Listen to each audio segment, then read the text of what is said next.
When we collectively, outside of Japan, think about ramen, we're probably thinking about one of three styles of ramen. Tokyo's light, clear soy sauce chicken ramen, Sapporo's thick, rich miso-based ramen, and finally, the iconic, milky, white, creamy, fatty pork bone broth, known as tonkotsu, with the pin-straight noodles and a slice of raw chashu pork. This, of course, is the famous Hakata-style ramen. Or is it? This is Ramen 240, Hakata versus Nagahama, the origins of Ichiran's ramen style.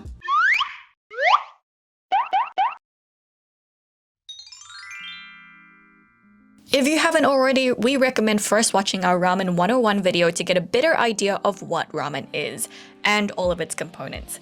In this video, we're going to go through what makes up a typical bowl of Hakata ramen, mentioning some of the big players that brought tonkotsu ramen to the world and where we ate this style of ramen in Fukuoka. Background of Hakata ramen. Hakata ramen is famous for the creamy pork bone broth, but if you've watched our Kurume ramen video on the origins of tonkotsu ramen, you'll know that ramen was first introduced in the Kyushu region back in 1937 as a clear soup. Clear soups were the standard in Hakata.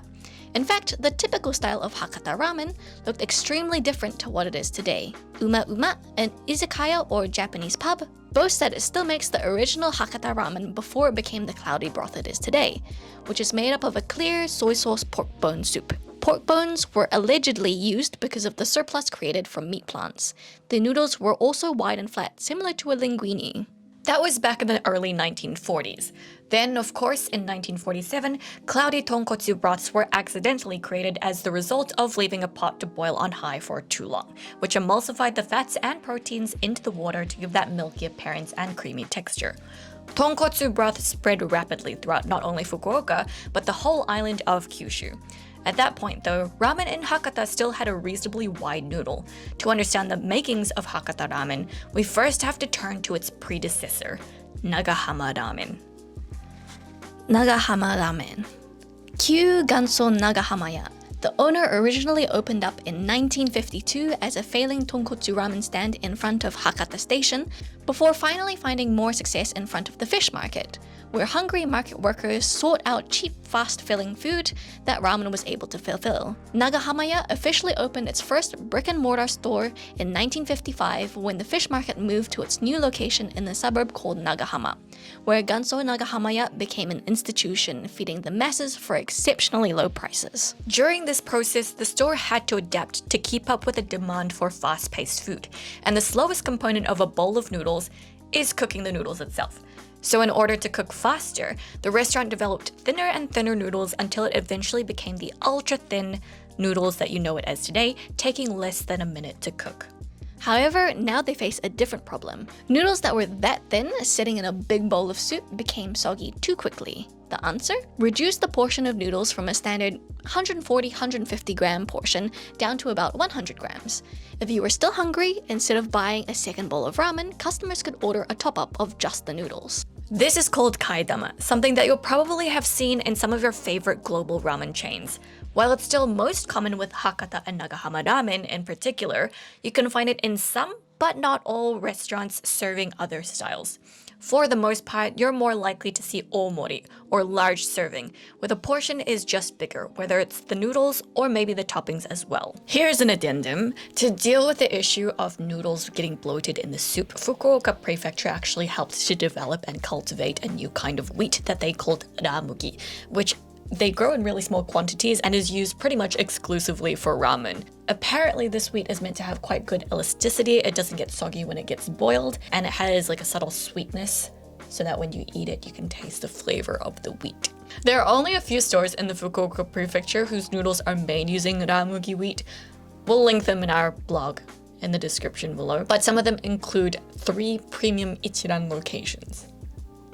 But only 3. In any case, Nagahama ramen is as basic as you can get. Creamy, cloudy pork bone soup, thin noodles, some pork, and green onions. The neighboring Hakata area eventually adapted this extremely popular ramen style, with some adjustments, until 1977 when a shop officially labeled their version as Hakata ramen, identifying it as its own unique regional variation of tonkotsu ramen. While Nagahama ramen and Hakata ramen are now often synonymously referred to as Hakata ramen, Nagahama continues to hold onto its pride as its own variation, with Ganso Nagahamaya recognized by fanatics and ramen researchers to be an intangible cultural heritage due to its contributions to the tonkotsu ramen that we know it as today. Components of Hakata Ramen. Just to note that not all ramen found in Hakata, Fukuoka, or Nagahama are Hakata Ramen, and not all Hakata Ramen will be exactly the same. That being said, there are some components that are typical of Hakata Ramen. The noodles. Hakata and Nagahama ramen have exceptionally thin noodles, so it can be cooked quickly as described before. The noodles are around 1 millimeter thick. As a comparison, spaghetti noodles are usually around 2 millimeters. Because it needs to be thin, the noodles are usually made at really low hydration, about 26%, when other ramen noodles are typically around 30 to 35%. The low hydration, compared to a wetter dough, allows super thin noodles to be formed and to prevent it from getting clumpy when it's raw. It's very typical for noodles to be served firm, firmer than al dente when it comes to Hakata or Nagahama style ramen. But at the same time, ramen shops recognize that not everyone would like that. You can usually request how firm or soft you want the noodles with the following terms. Bari yawa, Very soft. yawa, Soft. futsu or nami, Normal. kata, Firm. bari kata. Very firm. 80% of people order kata, and even if you order futsu or normal, it's more likely to be firmer than the standard thicker ramen noodles because of the nature of the ramen. If you're a super serious fanatic of ramen, some shops offer harigane, literally wire, and even firmer still, kona otoshi, literally removing powder, where the noodles are dipped for about 3 to 10 seconds in hot water to just get rid of the flour coating it. Is it not just gonna be like still straight when it's just... No, because it's so thin, it does absorb some water. If you want to be special, then refer to this chart taken at Oshoi Ramen by Twitter user at Gomutaro, whose caption reads, "Firm noodles finally enter a forbidden realm. One step above kona otoshi is nama, or raw, where noodles only receive a second of cooking before being dunked into your bowl of hot soup." You know we ordered namamen. It was fine. It wasn't that bad. It was good. We take so long to eat. Nama, beta nama. Ramen, nama, hai. Oh! I forgot. I told you to get namamende. To keep it safe, it's probably best to stick with the masses and order kata for the original experience. However, the combination of how thin it is and the low hydration means that the noodles will get bloated and soggy really quickly. The portion of noodles tends to be smaller to avoid having gluggy noodles at the end. So if you're still hungry, order the kaidama, the additional portion of noodles that we mentioned before. I mean, but if you really like it soggy too, that's totally fine. Nobody's gonna... Because I know some people order like firm at the beginning and then soggy when they order the kaidama, so that it's like it's been sitting in the soup a little bit when you put it into your soup. Right, it like makes the sense. cereal when you just leave it in there. Yeah. The soup. Hakata ramen soup uses the thick, creamy tonkotsu style of pork bone broth. The tare, which is the seasoning sauce which adds salt, will depend from store to store, but for the most part is either made with a base of salt and or a very light soy sauce. The soy sauce isn't the star flavor of the dish in comparison to a shoyu ramen, but instead plays a supporting role to bring out the rich, savory flavors of the broth. The toppings. The toppings for Hakata ramen is pretty basic. Usually it comes with a slice of chashu pork and green onions. You can often order more toppings to suit you, like egg, kikurage mushrooms, extra meat. It depends on the store. The shops. We mentioned at the start of the video that the proliferation of tonkotsu ramen chains around the world is what got people eating ramen. So let's talk about some of these chains. Number 1. No big surprise, Ichiran Ramen. If you've consumed enough Japan travel content, then you'll likely have come across Ichiran Ramen. They're not just a chain, they also have a line of instant ramens that you'll find in convenience stores or discount supermarkets. Or apparently overseas. Or overseas for like $50. Ichiran is famous for the individual ramen booths where you don't have to talk to any clerks or other diners. According to the creator of Ichiran Ramen, he wanted to expand his patrons to include women and decided that by putting up the booths, they would feel more comfortable to slurp up ramen, as you should, in as unsightly of a way as possible without feeling judgment. Bit sexist? I don't know. On Ichiran's website, they call these ramen focus booths where you're allegedly meant to focus on your ramen and eat it within the recommended time of 10 minutes. Sounds like a good way to get customers through the door. It could also just be a way of getting people to go, like the uncomfortable chairs at McDonald's. I think it's a marketing thing. Ichiran is also known for a ticket ordering system where you can customize your order, again without talking to the staff, and also for the spicy red sauce that's served on your ramen. You can also order a number of side dishes and extra toppings. You can find Ichiran branches all over Japan as well as in the USA and Asia. Though apparently they don't taste the same. One of my friends told me that when she went to Hong Kong, she had Ichiran. She's like, it's not the same. I couldn't wait to go back to Japan just to eat the Ichiran ramen in Japan. I was like, oh my gosh, how different could it possibly be? Number 2, Ippudo Ramen. Ippudo may not be as famous as Ichiran, but it's in the same vein, conquering the world with 130 stores in Japan and over 24 stores spread throughout Australia, New Zealand, Europe, and Asia. Unlike Ichiran Ramen, which focuses just on the one style of ramen, Ippudo also sells red and spicy versions of their tonkotsu ramen, as well as other side dishes. They also have their own line of instant noodles that you can find in discount supermarkets and in souvenir stores. Number 3, Ramen Danbo. We didn't know about Ramen Danbo until we started looking around, but they have stores throughout Japan, the US, Canada, Australia, and Vietnam. They have a number of flavors to choose from, as well as side dishes, and you can also customize your bowl of Danbo ramen. But there are also a ton of individual stores, so you don't have to go to a chain. There are so many one-off independent stores throughout Fukuoka and even Japan that sell good Hakata tonkotsu ramen. It's one of those things that you should eat in Fukuoka because it's easy to find, cheap, filling, delicious, and it's a local specialty. A few of these, as well as some of the lesser-known chains, include Hakata Iso, Genki Ippai, Ganso Hakata Daruma, Shinshin, which is also very foreigner-friendly, Hakata Ikkosha, also a chain, just to name a select few. There must be dozens, if not hundreds of eateries that sell Hakata ramen in Fukuoka City alone, so you'll be spoilt for choice. You're also pretty spoilt for choice with Nagahama Ramen, which includes stores like Ganso Nagahamaya, Oyafuko Street Ramen Lab, Ramen Chain Nagahama No. 1, Ganso Akanoren, Ganso Nagahamake, and Najimate. Where we went. We visited 3 stores, starting first with the precursor to all Hakata ramen, Ganso Nagahamaya. For Nagahama ramen, you should of course head to Nagahama, located on the coast of Fukuoka City. It's home to the fish market, so to keep up with the unusual hours of fishers and also to compete with other ramen stores, many Nagahama ramen shops are open exceptionally early and close very late. Some are even open 24 hours. We are at the west end of the road that runs through Nagahama, where a lot of yatai or street stalls will be set up at night. It's currently about almost 6 o'clock in the morning, and at the end of the road there, you'll see one restaurant that's open besides convenience stores. That's pretty unusual considering a lot of restaurants don't open till about 10 or 11 in the morning. That is a Nagahama style ramen, and it's open 24 hours. We had to visit Ganso Nagahamaya. There's actually a store at the end of the road which runs through Nagahama with a restaurant called Ganso Nagahamake, but the kanji could be misread as Ganso Nagahamaya. Allegedly, the story goes that back in 2009, one of the staff who worked at Nagahamaya went on to open their own store that they called Nagahamake. And then later, that one split into 2 other stores. So at one point, there were 3 stores in the area that seemingly had the same name, until one moved closer to Hakata Station. None of these shops have any affiliation with the other. They're not the only copycats. Just a few meters along the main road is a shop called Ganso Nagahama Yatai, and beside it, Nagahama No. 1. They're both open 24 hours, but they're not what we're looking for. Ganso Nagahamaya opens at 6 in the morning and closes at 1:45 the next morning every day. That makes the closing time seem somewhat pointless, but we're not here to judge.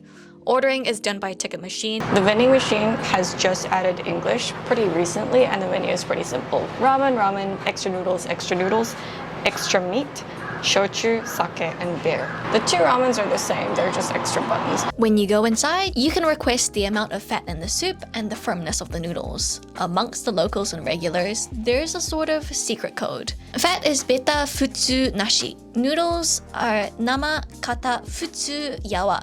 Spring onion is negi ome and negi nashi. We're curious about getting a normal version and then like the one that all the locals order. So the normal version, we asked for namamende, which is the firmest noodles that you can get. And I also ordered beta nama negi ome, which is extra fat, super firm noodles, and lots of spring onions. Just to see what the difference was. The place is pretty big. It's very spacious. Like the tables aren't crowded together, but they're all tables, no Counter seats. It feels like Southeast Asia. Very bright and very clean. Just stools, no backs on the seats. Yeah. And just everything on the counter, do it yourself once you get the food. You order by, instead of handing the ticket in to someone, you take a seat first and you shout your orders. beta nama negi ome. 生麺生はい。 You don't request anything specifically, they just give you like a standard normal bowl. They just assume it's like, you don't know. And then when they come to hand you your bowl, then they collect the ticket off of you. It's fast. It was like a minute between us ordering and then the bowls being in front of us. We basically just sat down and it was like boop. Also, the bowls are huge. Yeah. The bowls are huge. They're like, oh, it's a smaller portion of noodles. Bro, we like ate the whole thing and we were stuffed. They also don't have spoons. Got it. You gotta lift the bowl. The condiments that they have on the table, from what I remember, is toasted sesame seeds, some pickled ginger, and a big jug which says tare in Japanese. So that's not tea, by the way. It's the sauce that you can add extra. Basically, the noodles will dilute the soup, so you can re-salt it with the tare. I was expecting the soup to be quite strong, but it's really mild. It's almost very gentle. Yeah, it's not greasy. It's not like the thick, cloudy broth. I also don't think I could really tell the difference between the rich soup and the normal soup. It felt more like there was a bit more fat floating on the top, which doesn't really get mixed into the soup. But I think the flavor is so clean and so light that you don't really notice it when you drink it. Did you add the tare? I didn't add the tare. I thought it didn't need to be any saltier than it already was. I also didn't find it to be too salty either. But the pork on top was really salty. Because it looks like it was tossed in some sort of seasoning. It was a lot darker than the rest of the soup. So it was nice to eat, and because it was shaved really thinly, it was nice to eat the pork with the noodles rather than just having like a big chunk of pork in the soup. The noodles were nicely firm. We eat too slowly to order soft noodles, so it was a good level of firmness for me. For the price, it's so, wow. I felt so looked after. That filled us up for pretty much the rest of the day. This tonkotsu ramen versus what we get both overseas and in places like Ichiran, completely different. I can see why Nagahama style should be considered its own style, because if you ate it and was told that this was Hakata style, you might be quite disappointed. I think Hakata is a bit richer and a bit stronger. But I also wonder, because this is one Nagahama style ramen that we tried, we didn't try other ones, if it's different. Especially because I noticed that a lot of reviews of other restaurants like Ganso Nagahama Ke is a little bit higher, and I wonder if it's a little bit stronger and saltier.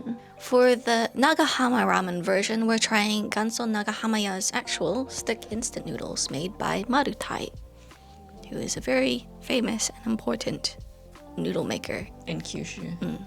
This is one serving, and it comes with noodles, soup base, and dried toppings, of which pork and spring onions and sesame seeds were in there. And also some pickled ginger, just in case, to give you the full experience of Ganso Nagahama.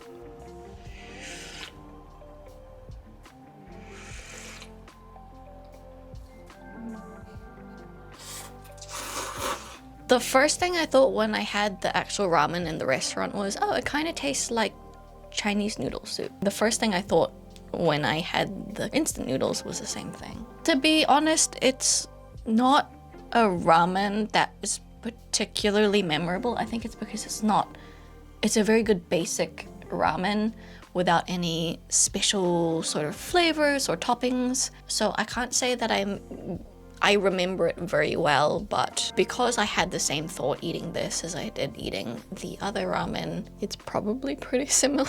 I remember Gannaga being not particularly exceptional. It's more just, you can tell that it's a nostalgic flavor for a lot of people. And this is probably the same. It doesn't have a very strong or distinct flavor. And it's way less salty and way less savory than other instant noodles. So I would say it's on the same plane. In terms of whether it tastes like Gannaga, I can't remember. I'll be honest. I would expect that it would taste pretty similar. Like, it wouldn't taste exactly the same, but instant noodles never taste exactly the same. The one biggest difference is that you can eat a whole bowl of ramen in a restaurant and retain the flavor from beginning to end, but this one loses its flavor because it's, processed. I won't blame Gan Naga for it though. Number 2, Ichiran, Nanokawa location. The second restaurant is probably one that you've seen all over your feeds if you're following influencers for their Japan content. Ichiran Ramen. But, as you know, Ichiran started in Fukuoka, so there's no better way than to visit the first Ichiran Ramen location. It's definitely not in a convenient location because it's so far from Hakata or Tenjin stations, which are like the two main stations in Fukuoka City. There are literally like 5 other Ichiran ramen locations closer to those 2 stations, including that huge one that's like 12 stories tall. So considering this is a chain, this is definitely not a branch that you have to come to, especially because it only has about 15 seats.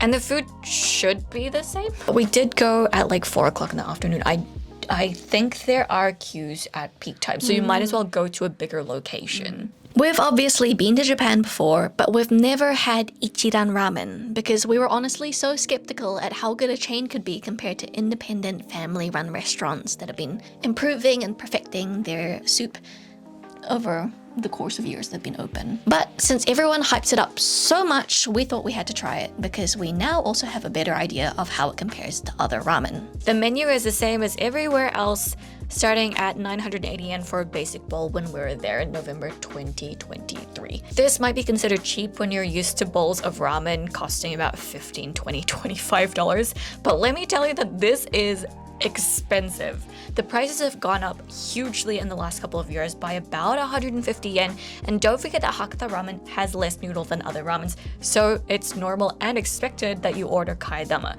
which would put you at a whopping 1,140 yen for just a bowl of noodles with no fancy toppings, literally just like one tiny slice of chashu pork and a little bit of spring onion. Usually that's the price of a ramen special bowl, which is typically a larger portion of noodles, extra meat, and extra toppings already. This is literally the price of Michelin-star ramen, and the thing that we find the most shocking is that people are out there willingly and gladly lining up for Ichiran. Ichiran has also been accused of price gouging, threatening retailers who sold their instant noodle bowls to keep it at 490 yen in order to maintain its perception as a premium product, despite it only containing soup and noodles, not even any dried spring onions. Forget the chashu. Once again, as a reference, we've previously purchased a number of instant noodles that are based on X Michelin restaurant ramens, Nakiryu, Konjiki Hototogisu, and Tsuta, all of which were between 250 to 280 yen after tax. All of them included toppings ranging from spring onions, sesame seeds, meat, even wontons. For Ichiran, you're paying 100% for the name and the fame, like a Louis Vuitton or a Gucci bag. We're not saying not to buy it, we kind of are. It's not a bad thing. It depends on what you want, and I think it's one of those things that people don't realize, so we just wanted to point that out. Ichiran has a video on YouTube explaining the ordering system, which might be confusing for those who have never done it before, and we'll provide a link for that. To start with, buy a ticket for the ramen at the vending machine, then grab an ordering sheet to choose how you customize your bowl. The recommended settings have been circled for you. It's, I believe, Japanese and English on one side and then Chinese and Korean on the other side, so you can just choose which language is best suited for you. So Nam's ordered the recommended settings throughout the whole thing. Except I did order firmer noodles, I believe. And we stuck with the green onion because it's more typical for Hakata ramen to have green onion rather than green and white onion. And I ordered like a stronger, richer version because I wanted to see what the difference would be. It's really, really salty. The standard one was really salty, and because I ordered a stronger tare, that was also saltier again. It was a very, I guess it's easy to say, a clean flavor. Not one note, but once you taste it, it remains like consistent. There was no aftertaste, there was no like depth of flavor beyond the very good basic pork soup flavor. It was like you took a pork soup and removed anything remotely porky about it. Sort of like how, you know, a really porky soup has that piggish flavor to it, like a kurume style. So it's basically just like the bare bone basis of a pork soup. They cleaned it up. They trimmed it up. They just presented it very nicely. Yeah, but I find that it felt like it was lacking any flavor or any personality.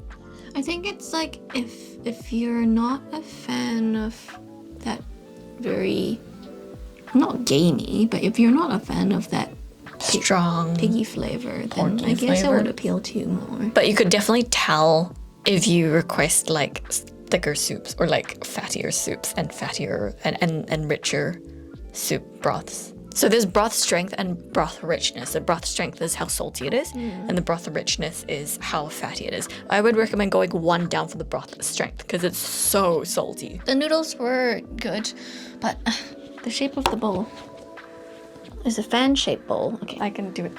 but not only that, the bottom of the bowl starts like here, so they're like cheating you of this space of both soup and noodle. So while the surface area on the top looks big, it's very much plate-shaped. It's just quite beating them small. up right now, but Yeah, I'm not very impressed with the characters clearly.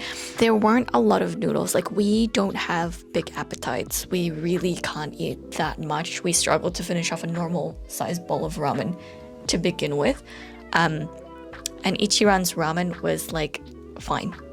Easy. You can see how people order all the toppings and then extra noodles and then a dessert afterwards. That's a 2,000 yen ramen meal. Come on, you could order 3 bowls of ramen elsewhere. You can order 4 bowls of Nagahama ramen. Toppings. So stingy. Wow, that pork was like a slice of paper. Yeah, it was like they got that, you know, like a prosciutto slicer and just ran it through. Impressively thin. Like Yeah. I handed to them. That's some skill to just... So for Ichiran's hot sauce... Oh yeah, Ichiran's red tare sauce. I remember nothing about it. Like, it wasn't really memorable. Yeah, you had the full blob. Just the one-time blob. I think And at it wasn't that half. spicy. I don't remember it changing the actual experience or flavor. I guess if you had 5 times or 10 times, then yeah, of course it will, but it does feel like it's a chain. Just It's like soulless. how Removing any flavor, distinguishing flavor of porkiness would mean that it tastes the same all the way through. Like, you process the heck out of it to the point where you just get the bare bones of flavor. And that's what all of them taste like, I expect. Japan has this concept of pork from Kagoshima tastes different from pork from this other place. So it's like they've trimmed away all of the unique features of the pork from different locations. Or just the ramen soup. Just to get you the basic ramen soup. Other restaurants are very proud of, we use soy sauce sourced from this local brewery and a combination of this and that miso to make a very specific flavor. But Ichiran feels like it's gone in the opposite direction of like, we have used a pig that you can find anywhere and taste the same regardless of which pig you get. Even though we've been ragging on about how expensive Ichiran is, I guess overall it's not that expensive if you're traveling overseas and you want a reasonably priced meal. It's not something you have to eat in Japan, and it's certainly far from the best kind of ramen, but it is good for people who are concerned at having to speak Japanese in Japan because there's absolutely no contact with stuff. And the machines are intuitive and or have English. First-time visitors in Japan who don't know where to go for a good bowl of ramen, this one at least you can guarantee that a majority of people will enjoy it. You can easily search up where is the nearest Ichiran ramen restaurant, and then you know that it's going to be consistent, and it's easier than like visiting a ramen shop that you don't know whether it's going to suit your taste or not. And ordering beta nama. Yeah. It's the flavor, it's the consistency that is the most appealing, I think. It might not be gourmet food, and it might not be the highest rated bowl in Japan, but the combination of fat and salt and carbs, of course, will hit the spot, and the flavor will likely be what you'd expect out of a bowl of ramen. So it's up to you. Ichiran is like McDonald's. It's everywhere, it's consistent, and it's pretty much what people, at least people outside of Japan, consider to be like stock standard ramen. So it's a safe and reliable choice. So we just tried Ichiran's packet, bowl, cup. Yeah, they call it the stick noodle. I think the noodle. stick noodle is common for like this sort of long instant, but not really like the premium instant noodle type.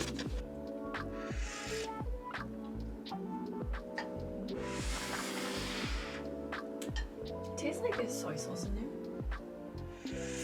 which wasn't a particular flavor with the other one. It tastes really different.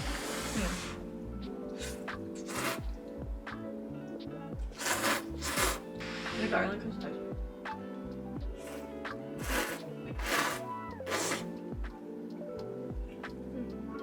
Yeah, it comes in 2 servings. So that's nice. We shared 1 serving and it was Pretty filling, but we did add more toppings to it, and they even recommend adding like boiled eggs, Joshua, this and that. That makes me mad. They charge it so expensive. And yet they don't give any toppings, not even dried spring onions, not even a piece of nori seaweed. Literally just the soup.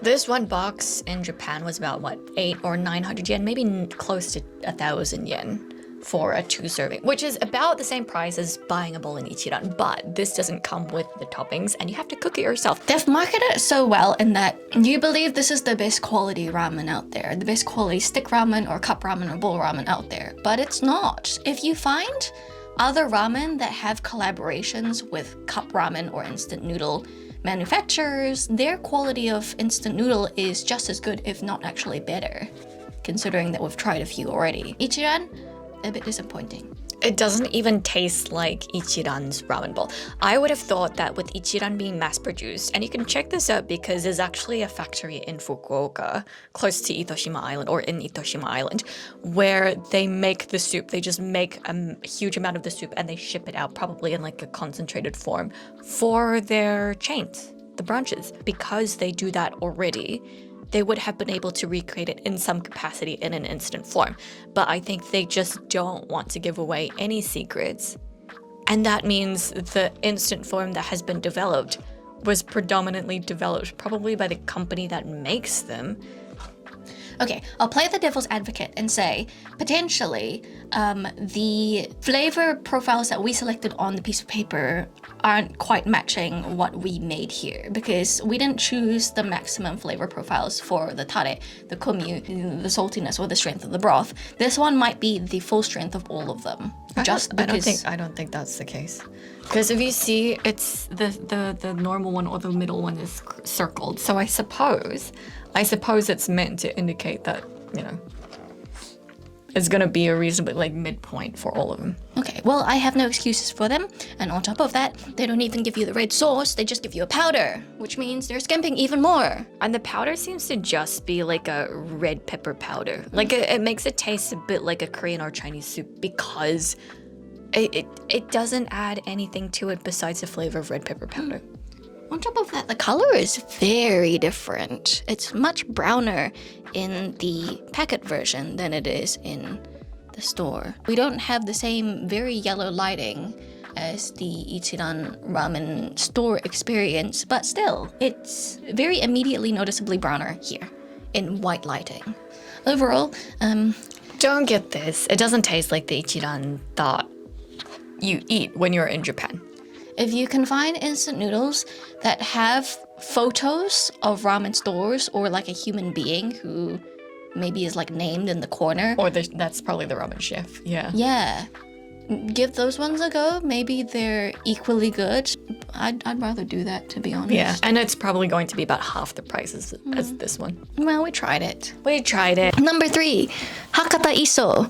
Now we get to our third Hakata ramen shop, which is Hakata Iso, one of the highest rated ramen stores in Fukuoka for Hakata ramen on both the ramen database and Tabelog. We were tossing up between whether to go to Hakata Iso or Genki Ippai, whose kaidama noodles come with a curry sauce apparently, but the reviews were pretty mixed for that, with a lot of Japanese people saying that the taste is pretty funky, which is why we ended up going to Hakata Iso instead. Genki Ippai is still really popular though, so all the details will be in our blog down below. Hakata Iso has 3 locations, 2 located near Hakata Station and the other one near Tenjin Station. We went to the main store, which is near the Hakata Station area, which opens until midnight or whenever they sell out of the soup. They only sell Hakata ramen with different toppings and some side dishes. And you can also order like makanaidon, which is the meal that they give to their workers before they start dinner service. So it's like their staff meal. Apparently it was just quite popular, so they just started selling it. That tends to be the case. The shop seats about 15-20 people. They have a mix of counter seats and table seats. Be sure to go early or be prepared for quite a queue because they're famous. We went around 9 p.m. and it was busy. We still lined up for about 15-20 minutes, but the line moves quickly because people eat quickly out of respect for us queuers. You purchase using the ticket machine. What they did for us was they got us to come out of the queue, purchase the tickets, and then go back into line. And then they started collecting the tickets when we got closer to the door to actually being seated so that they could prepare the meal. And by the time we were seated, it was pretty much just there ready for us. So their system is really efficient. Yeah, they're not the only ones to do that. Seems like it's a practice that they've perfected over time. But the one who was dealing with the people queuing was really good at what he did. You can see what we mean by Ichiran is expensive because Ichiran's standard bowl of ramen at 980 yen is pretty much the same price as Hakata Iso's ramen with extra pork. We each got the normal ramen and some gyoza to share between us. It comes with 2 slices of pork, green onions, kikurage mushrooms, and a sheet of nori. The soup is obviously super thick, but Hakata Iso goes the extra mile with what they call their cappuccino because of the bubbly foam that they have on their ramen. It's part of a trending subtype of ramen called awake or bubble style ramen. Everyone says that the soup is really rich, but we had Hakata Iso after we had kurume style ramen. So nothing, no soup after kurume was as rich or as strong as kurume was. It was really tasty, though. I don't particularly understand the point of the bubbles on top. Nah, it's just like a trendy It does thing. look really pretty, though. It does look I hand pretty. it to them. I think it evokes that sense of the broth being richer and creamier, especially because the broth for Hakata Iso is sort of murky and that sort of grayish brownish color, which is not that appealing. It's sort of like a nice veil over the Color of the color. soup because Ichiran's was like white. Right. The noodles were very thin as expected and quite firm. I don't really remember anything particularly outstanding about the noodles themselves. It's probably quite standard. Again, a vessel for the soup. I thought it was filling enough, to be honest, a portion size, but it seemed pretty normal to order kaidama at Hakata Iso as well, because I remember a couple sitting beside us, and it was like quite a petite girl, and then probably her boyfriend, I'm assuming, and she ordered the kaidama as well as him, and I was like, how can you eat so? And then they also got 1 gyoza each, right? They ordered so much food, and I was like, I guess this is normal. Yeah, we are not normal, apparently. I don't know if we just don't eat that much or if we just don't have the capacity or if my metabolism's super slow. The chashu was pretty good. The greasiness of the soup was not too bad. It definitely is one of the more greasy ones out of what we've had. But it wasn't too much. It wasn't like nauseating. Yeah, but the saltiness was quite a bit more salty. Gyoza was forgettable. I don't know. Gyoza's never really impressed me, I'll be honest. Yeah, I mean, like, it's nice that it's crispy and it's warm, but the filling is always pretty basic and small. Reminder that this is a different take on Hakata ramen and it's not super traditional. Final thoughts and conclusion. There are so many good Hakata ramen restaurants in Fukuoka, so you don't have to go to the ones we talked about, because I'm pretty sure a good ramen restaurant in Hakata will be good. But what do you think? Did you know that tonkotsu ramen is only one style of ramen? And if you did, how does it compare to other styles in your opinion? Does this video make you want to try Ichiran ramen, or did we put you off it? Please let us know in the comments because we love hearing from you. As always, all the information that we mentioned will be written out in the blog linked below, including the locations and websites of the restaurants we mentioned. Follow us on Instagram and TikTok for more short-form content, which is different from our long-form videos. Thanks for watching, and we'll see you next time.